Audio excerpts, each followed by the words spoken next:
Ahora vamos a hablar de un tema que aquí nos preocupa y, por cierto, hemos venido abordando ya con distintas personas. Y tiene que ver con qué historia se cuenta en un país con, digamos, procesos tan dramáticos. ¿Qué cosas se ponen en los textos escolares en torno a lo que fue el conflicto armado interno? ¿Quiénes son los que le elaboran? Pero inclusive, antes que eso, respondernos una pregunta. ¿Hay condiciones en el Perú hoy para discutir esas cosas?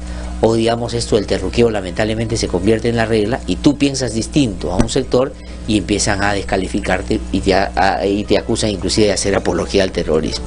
Bueno, ha venido Francesca Uccelli, ella es investigadora principal del IEP, que es el Instituto de Estudios Peruanos, que produce mucha investigación y me parece que eso es importante y eso le falta al debate público, y además es antropóloga y ha venido para conversar con nosotros sobre estos temas. Francesca, ¿qué tal? ¿Cómo estás? Qué gusto saludarte. Buenos días. Un gusto estar Gracias por venir a conversar con nosotros esta mañana. Tal vez comienzo con esta pregunta. Además, tú hiciste parte de un grupo de investigadores que investigó, por ejemplo, o que indagó en Ayacucho sobre si es que en los colegios se podía y si se estaban discutiendo debidamente los temas tan dramáticos que ahí con mucha intensidad padecieron. Y la conclusión en el libro es que no, por distintas consideraciones. Me gustaría que le puedas contar eso a nuestros oyentes y en general si es que tú crees que hay o no condiciones para discutir estos temas sin que te descalifiquen solo por pensar distinto a este sector que cada vez cobra más fuerza. A ver, son varias preguntas en una, pero sí, en el estudio que hicimos, que como tú dijiste, era un equipo interdisciplinario, habían historiadores, estaba José Carlos Agüero, Ponciano del Pino, estaba Tamia Portugal, que es antropóloga, y María Angélica Piz, que es psicóloga. Entonces, yo creo que un tratamiento como este, un tema complejo como este, merece un tratamiento interdisciplinar y fue buenísimo poderlo ver desde distintas miradas. Ajá. Nosotros encontramos, así como en resumen, efectivamente tres cosas, ¿no? Uno, que el tema no se enseñaba en la escuela o se enseñaba muy poco. Te estoy hablando de investigación que hicimos en el 2012 y luego el 2014, porque fueron dos. O sea, tenemos bastante reciente, digamos. Reciente, podría haber variado un poco, pero se enseñaba poco y principalmente porque los maestros sentían que no habían las condiciones para hacerlo, ¿no?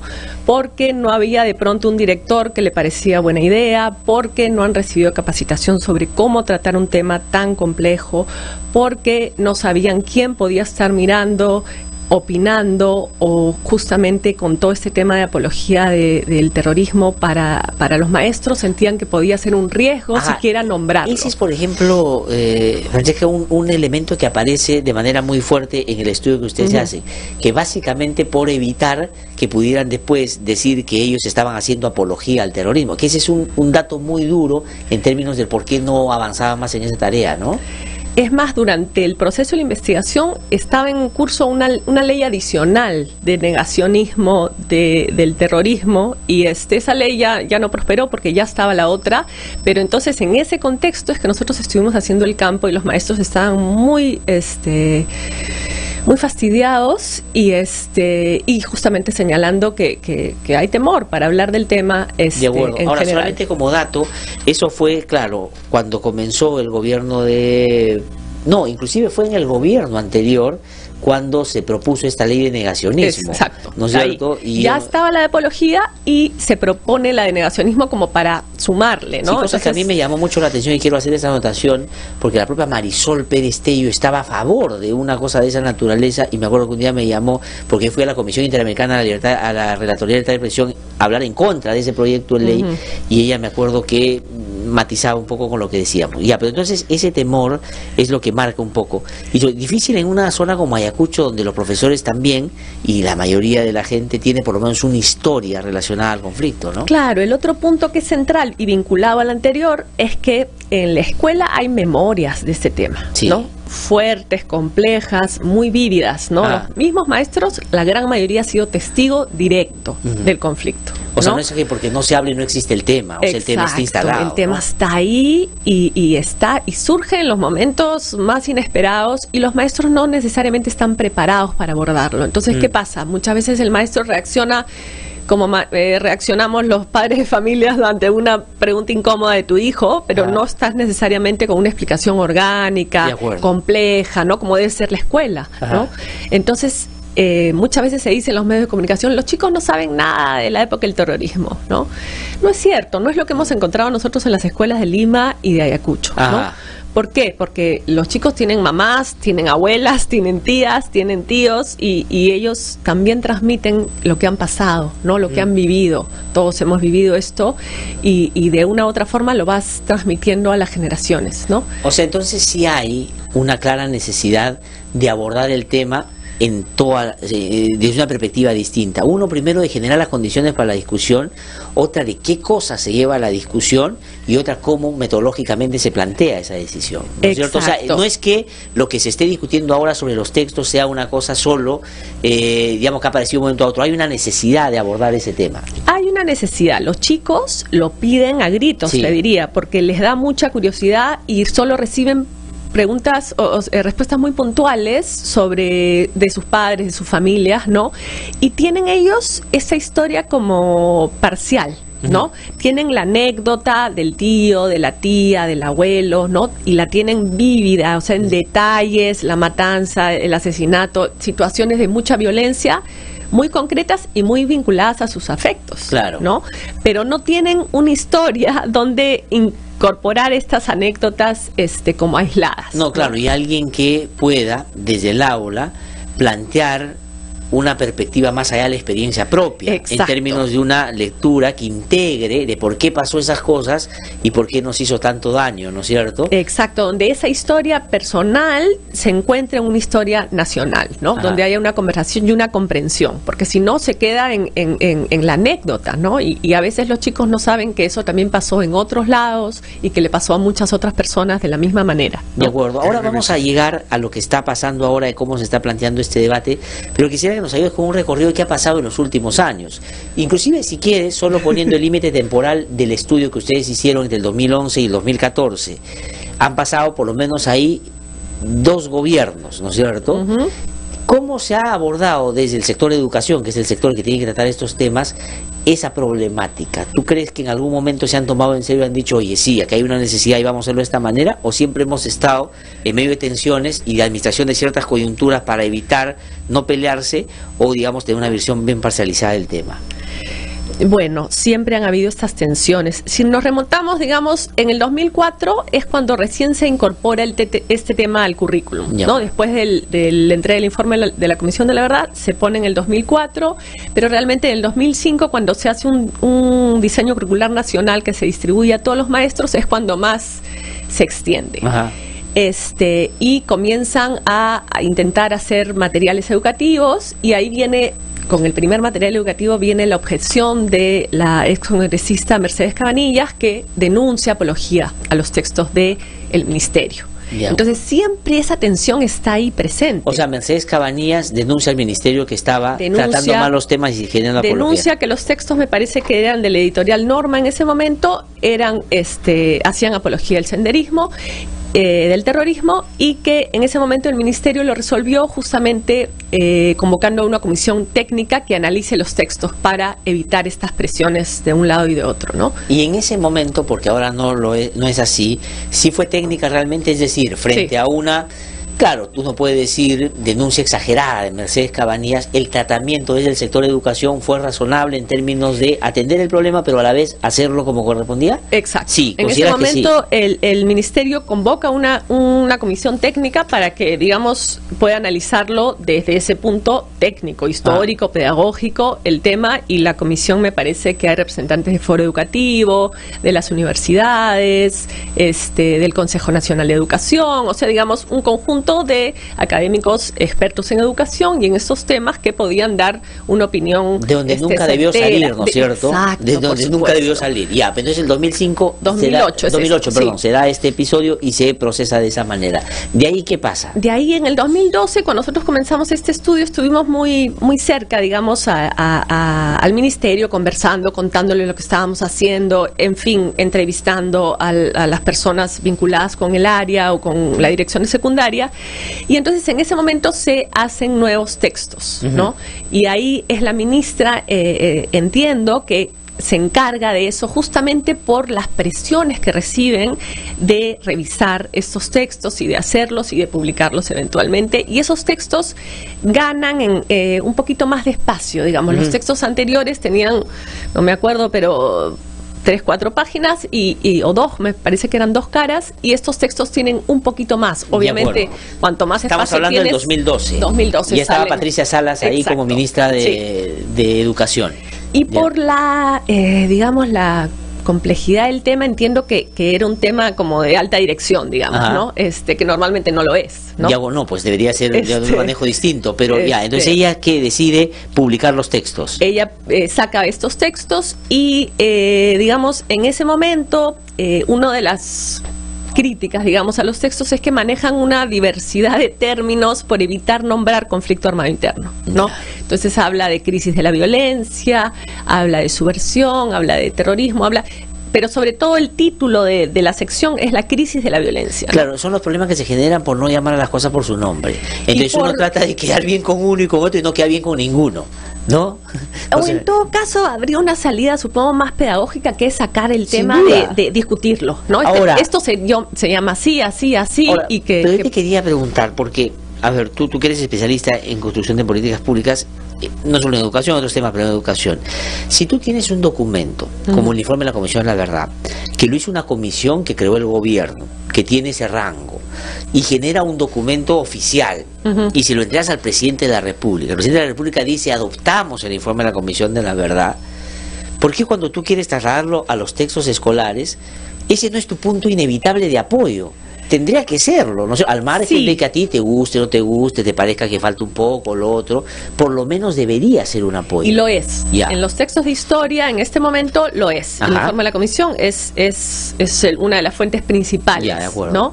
Y lo fue en el 2012, y los textos que tenemos hoy día son reimpresiones con pequeños ajustes, pero esos son los textos que justamente en la comisión, en los talleres de consulta que se realizaron, los participantes de las bancadas fujimoristas querían justamente corregir, ¿no? De acuerdo, pero yo he visto algunos textos, por ejemplo, que dan cuenta de la descripción particular de lo que es el terrorismo. Y dicen, por ejemplo, imagínate que ha habido un concierto de Adriana, ¿no es cierto? Y de pronto estalla una bomba y mata. Eso es el terrorismo y eso pasó en el Perú. Sí, lo que pasa pero es digamos, eso, creo yo, no se aproxima a lo que pasó en el Perú. Sí puede ser en las consecuencias, mucha gente murió y fue afectada por un coche bomba, en fin, pero hay una explicación de otra naturaleza que es bueno que los estudiantes sepan también.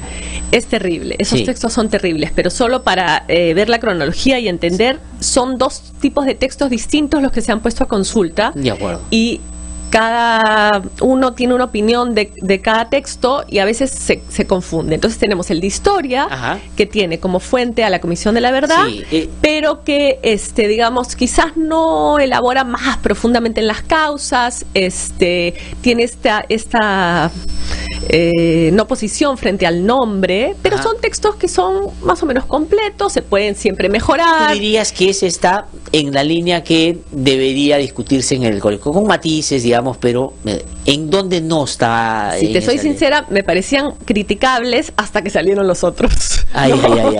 O sea, me parecía que podían mejorarse muchísimo, pero bueno, la verdad que son textos que son complejos, presentan el conflicto en toda su complejidad y completamente, ¿no? Ahora, estos textos que han salido ahora son los textos de la nueva área que se llama Desarrollo Personal, Ciudadanía y Cívica, ¿no? Que son los textos que han salido y que pusieron en estos talleres de consulta para primero, segundo y tercero, y que parece provenir de ciertas presiones de la Comisión de Educación, porque el tema del terrorismo, mencionado de esa forma, se incluye desde primero y secundaria. Esos textos son terribles porque, tal cual tú lo has mencionado, ponen a Sendero igual que Al Qaeda y el terrorismo global, tienen definiciones muy pobres, muy confusas, que no se sustentan, digamos, en una mirada más técnica, ¿no? Omiten mencionar, hablan de tipos de terrorismo, omiten mencionar terrorismo de Estado, no está en los tipos de terrorismo, ni siquiera. Y sobre todo lo que dices, ¿no? Que Sendero parece que hubiera caído como un meteorito, ¿no? Y parece que pudiera volver a caer de la misma manera. Entonces da la sensación como que quisieran asustar al estudiante, ¿no? Lejos de hacerlo elaborar sobre lo que vivimos, sobre lo que pasó. Y justamente, digamos, si el gran miedo es que los chicos puedan ser cooptados por discursos radicales o violentos, lo que hay que ver es cómo esos discursos llegan. Sin duda. No llegan pues como un meteorito en un coche bomba, llegan mucho más cercanos, llega por un amigo, llega a través de canciones, de música, llega muy románticamente, ¿no? Bueno, en la época que lamentablemente fue tan dramática y que Sendero, digamos, cometió tantas barbaridades que ya todos hemos cuestionado y hemos, por supuesto, y como corresponde, condenado, pues dice el informe final de la Comisión de la Verdad que Sendero llegó, por ejemplo, por el colegio o por los estudiantes universitarios. Entonces, eso es una realidad que no se puede dejar de mirar. O sea, digamos, ¿por qué la educación terminó, ¿no es cierto?, siendo ese lugar de donde se expandió un poco esa ideología más panfletaria, tan similar a la como quieren escribir los textos ahora los que la quieren escribir, de panfleto, de manual, ¿no es cierto? Entonces, estamos frente a eso. Pero, José, te quería preguntar, ¿en qué momento, si nos puedes explicar, se abre la posibilidad de que, por ejemplo, congresistas opinen sobre los textos escolares? Porque como tú dijiste, hace el 2005, 2008, eran especialistas que respondían a un pedido un poco exagerado de Meche Cabanillas, que en ese momento dijo de apología, pero había gente especializada. Pero acá, ¿qué especialidad puede tener esta gente que lo está revisando ahí? Bueno, hay un hito en esta historia, que es cuando el ex ministro Idel Wexler menciona que va a tener una especie de convenio con el Congreso para velar por la democracia y la formación ciudadana. Y luego se hace esta comisión de educación presidida por la congresista Noceda, donde se invita, si ves, está en YouTube la mesa completa, y muchos de los que participan en esa mesa están luego invitados en estos talleres, cosa que yo he participado en varias reuniones de consulta sobre textos, nunca han estado congresistas, digamos. Los congresistas pueden ir, ¿no? Son funcionarios, o sea, son representantes estatales, pueden ir a observar, pero no pueden ir en calidad de expertos, porque no son expertos en el tema, ¿no? No solo por la especialidad, sino por una cuestión básica de funciones. Es decir, ahora estamos en el marco de una distorsión que es muy peligrosa. Es decir, el Poder Judicial va a dictar qué cosas se ponen en el currículo en materia, por ejemplo, de educación sexual. El Poder Judicial. Y ahora el Congreso es el que le echa una mano al Ejecutivo para decir qué cosas tienen que poner los textos sobre lo que pasó en la época de la violencia. O sea, eso no es así. Y los especialistas tienen que entrar. Pero eso fue con Wexler entonces. Wexler abre esa posibilidad. Se hace este acercamiento, digamos, entre el ministro de Educación y el Congreso, y en particular con la Comisión de Educación, y se hace esta mesa, donde en esta mesa básicamente lo que se discute es el tema del conflicto armado interno, del terrorismo, y ahí participan diversas, digamos, además de los congresistas, está el almirante Gianpietri, está Tudela, está Neira, está, bueno, un representante del Consejo Nacional, un representante de la Defensoría, pero básicamente, mayoritariamente, congresistas de Fuerza Popular, ¿no? Bueno, Luz Salgado, la propia Paloma Noceda, ¿no es cierto?, han participado activamente de eso. Han estado, entonces, luego, si uno ve quién participó en las mesas, están los mismos, está Francisco Tudela, está Neira, está Gianpietri, están las congresistas de Fuerza Popular. Ahora, entonces parece que hubiera pues una relación, ¿no? No, sin duda. O sea, yo creo que lo que han dicho es, y ellos están en todo el derecho de reflexionar sobre estas cosas, y está bien tener un punto de vista. El señor Tudela puede tener un punto de vista radicalmente distinto al mío, y está bien. Pero digamos, cada uno puede tener sus propias opiniones, pero no sus propios hechos. O sea, lo que pasó, pasó. Eso, lo que pasó, pasó. Ahora, y ellos pueden hacer una mesa, un conversatorio, pero lo que no pueden hacer es que el conversatorio que han hecho, llevarlo a los textos escolares, porque a Noceda o a Salgado les pareció bestial y se identificaban con lo que decían, y se les ocurre, oye, qué genial sería que eso vaya a los textos escolares, y ya está. Eso no puede ser, ¿no? Sí, ahí yo creo que el ministerio se equivocó, pero creo que ha rectificado también, ¿no? Ha dicho que bueno, que esos procesos en principio quedarían inválidos. No queda del todo claro, pero yo me imagino que sí, esa es la intención del comunicado. Van a retirar los libros de comprensión lectora, que son los vinculados al enfoque de género. Y queda menos claridad respecto a los textos de historia y formación ciudadana, ¿no? Como te digo, los de historia son los que en esos talleres los congresistas querían que se sacara la Comisión de la Verdad como fuente, que se sacara críticas al gobierno de Fujimori, que se sacara temas de corrupción. Habían una serie de pedidos que iban a dejar al texto. Y en eso no se sabe qué ha pasado todavía. Porque los procedimientos han sido básicamente por el tema de la educación sexual. En el primer punto del comunicado se menciona, pero no se mencionan con nombre propio los textos, pero uno puede prever que eso significa que los textos de historia y los de formación ciudadana van a tener un tratamiento técnico. Ahora, necesitamos, yo creo que el comunicado de la Defensoría ha sido muy bueno en el sentido de pedir, garantizar que esos cambios se hagan en el marco pues de la democracia y los derechos humanos, ¿no? Eso alguien nos lo tiene que garantizar, y creo que una comisión técnica sería una salida bastante buena, que se ha usado en otros momentos y que garantiza que no se caiga en visiones políticas de un tema que es histórico, que es político, por supuesto, pero que en el texto no puede estar reflejada una posición política, ¿no? Tiene que ser un texto de reflexión sobre y desde los derechos humanos y la democracia. No, pero además tiene que partir toda decisión que se pueda tomar ahí de una necesidad que está planteada hace bastante tiempo de los propios docentes y los propios estudiantes, que necesitan hablar de esos temas. Nosotros no podemos ni privarles de que se discuta eso en el colegio, y menos darle herramientas que no sean útiles para hacerlo de manera democrática, que es lo que correspondería al Ministerio de Educación, ¿no? Sí, pues faltaría como que nos reconozcamos bien y completamente como sociedad posconflicto, ¿no? A veces es como que no queremos mirar, no queremos ver eso, es una parte fea de nuestra historia, es pues fea, ¿no? Nadie va a decir que es una parte linda, no, es una parte fea, pero tenemos que saberla, reconocerla, reflexionar para que nos sirva, para algo, digamos. Ya pasó esa parte terrible, entonces ahora hagamos de eso una reflexión y un aprendizaje para que obviamente no repitamos una historia tan inclusive horrible, ¿no? En el discurso, poniéndose en el lado del discurso de estas personas, que algunas seguramente de buena fe pues quieren que las cosas no se repitan. Yo no creo que esta gente que escribe esas barbaridades, ¿no es cierto?, lo haga solamente por fastidiar, lo hacen porque creen que así va a ser mejor para que esto no se repita.